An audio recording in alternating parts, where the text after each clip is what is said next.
Rizal Jamal menuturkan, budaya Melayu dan budaya Bugis Makassar sudah mengalami percampuran. Hal inilah salah satu sebab Rizal tertarik untuk mempelajari pantun hingga mau melestarikannya dan terus menggunakan pantun dalam kehidupan sehari-harinya. Di sisi lain, pantun juga merupakan bagian dari karya sastra dan generasi muda yang saat ini sangat sedikit tertarik dengan pantun. Hal itu lantaran pantun tak digunakan dalam berkomunikasi sehari-hari. Ya, tidak bisa kita pungkiri kakak, bohong rasanya kalau saya mengatakan bahwa banyak peminat jadi pantun. Bohong saya itu. Artinya memang demikianlah bahwa banyak generasi-generasi muda kita hari ini ya pantun itu hanya sekedar dipelajari saja, tetapi tidak menjadi sesuatu yang bisa dimanfaatkan dalam berkomunikasi sehari-hari.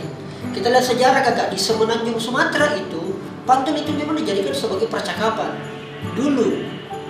Bahkan beberapa ini juga masih dilestarikan, tetapi di acara atau di adat-adat tertentu. Contoh, orang dulu mau meminang itu diukur bukan dari uang panainya, tapi diukur dari kualitas pantunnya. Bagus kualitas pantunnya saat meminang, maka dia akan dipertimbangkan untuk diterima pinangannya. Tapi ketika jelek atau kurang bagus pantunnya, maka dipertimbangkan untuk diterima. Nah, itulah yang kemudian menjadi catatan buat saya dan adik-adik saya di komunitas, di sanggar. Ya, kok seperti itu? Maksudnya hari ini tidak begitu banyak yang tertarik. Padahal kalau ini diasah, dilatih, apalagi ada intervensi dari berbagai pihak, mungkin pemerintah atau mungkin lembaga pendidikan terkait, akan jauh lebih hebat, akan jauh lebih ngefek untuk menciptakan kecerdasan dan meningkatkan kualitas sumber daya manusia. Itu menurut hemat saya kan. Perlunya campur tangan dari pemerintah atau pihak terkait agar pantun ini bisa tetap lestari dan tidak tergerus oleh zaman. Mengingat salah satu badan khusus PBB, yakni UNESCO, telah menetapkan pantun sebagai warisan tak benda. Salah satu alasannya karena hingga saat ini masih terus digunakan dan tetap hidup di tengah-tengah masyarakat. Semoga para penutur pantun hingga saat ini masih bisa eksis hingga zaman ini berakhir. Tangan pihak lain, bukan hanya penutur dan pelakunya di dalam komunitas. Dalam hal ini bisa saja pemerintah, bisa saja dari unsur pendidikan, balai bahasa dan sebagainya. Betul-betul dilestarikan kakak, tidak hanya sekedar yang sifatnya seremonial. Mohon maaf kalau saya sampaikan misalnya kayak bentuk lomba. Itu pun juga lomba kakak, kadang-kadang saya ini pernah ikut jadi peserta lomba pantun loh. Baik tingkat Unhas, tingkat Makassar provinsi, bahkan kita pernah wakili Indonesia di ajang International Pantun Festival di Kuala Lumpur, Malaysia. Perwakilan satu-satunya Indonesia adalah Makassar.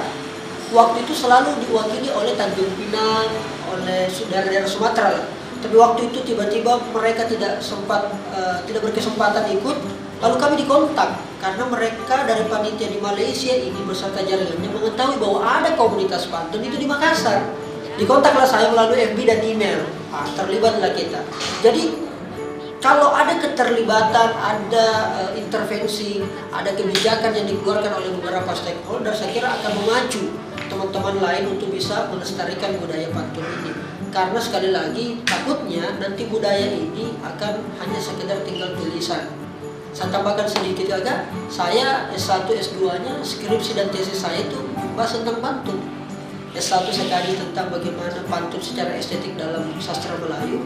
S2-nya kajiannya tentang bagaimana pantun itu dipentaskan di atas panggung, tidak hanya diobrolkan seperti ini. Nah, kira-kira itulah yang harapan dan ekspektasi saya, bagaimana kemudian banyak pihak yang mau mengurus ini. Banyak mungkin yang berpikir bahwa tidak terlalu penting. Ya karena selama ini mungkin dia belum rasa, tapi kalau dia betul-betul rasa, enak sekali. Saya jadi kreator kakak, salah satu efeknya adalah karena melestarikan budaya pantun. Ciri khasnya di situ. Itu istri orang Bugis Makassar, Indo.